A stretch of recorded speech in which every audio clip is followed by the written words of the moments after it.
we're with Growing Power, and today we are making macaroni and cheese in the crock pot for Slow Cooker Month in January.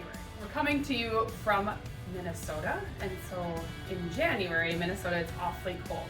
So we have some peak demand going on, and with it being Slow Cooker Month, we want to also share some energy saving tips, like using small appliances during those peak moments. What do we got going on, Caitlin? We are making crock pot mac and cheese. Yes, because while we're not in Wisconsin, we're from the Midwest, and we certainly love pasta and cheese. Absolutely. Yes. So we prepared our elbow macaroni and al dente. We've got that prepared, and so we'll just put that in the crock pot. And just know that you can find the recipe for this mac and cheese on our website and at cwpower.com, and other energy saving tips on there as well. We have the mac and cheese. We're using a crock pot liner because I'm a busy mom as well, and if I can help save dishes, I'm gonna do that. That also saves energy a lot when there's less dishes. Less dishes to do. So we kind of have everything prepared. Obviously you can see we have lots of cheese for the mac and cheese. We are gonna start by putting in our cream of chicken, a staple in my home. We have some mayo, another staple, sour cream. It really is. It really is. Sweet sour cream and cream cheese. So I'm gonna go ahead and add our spices.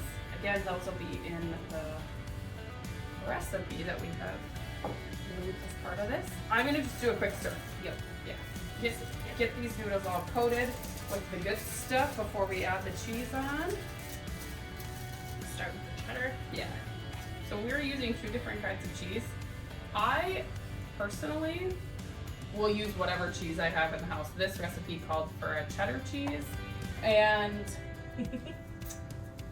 a different kind of cheese that I cannot pronounce.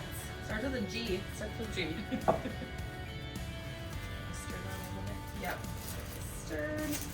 I just want to mention we also have other crock pot related recipes, trying to keep it easy for our members' families. I know that they're on the go, but just a great way to reduce energy, especially during those peak demands. So we always say crock pots in the winter and grills in the summer.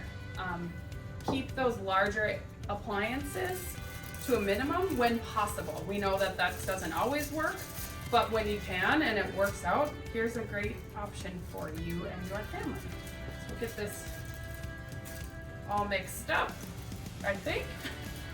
I'd have to let it melt a little bit. Yeah, for sure. It's a lot of cheese. And I think what we're gonna do is plug this in and get it set and rested. And I know that there's some staff really excited for some mac and cheese this afternoon.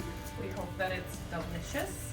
We didn't pre-bake this to test it at all. So when, at the end of this video, when we try it, you'll be seeing it for the first time. Okay, so our mac and cheese is done. It only took about 2 hours in the crock pot. I believe our staff is enjoying it, so let's give it a whirl. It's pretty cheesy.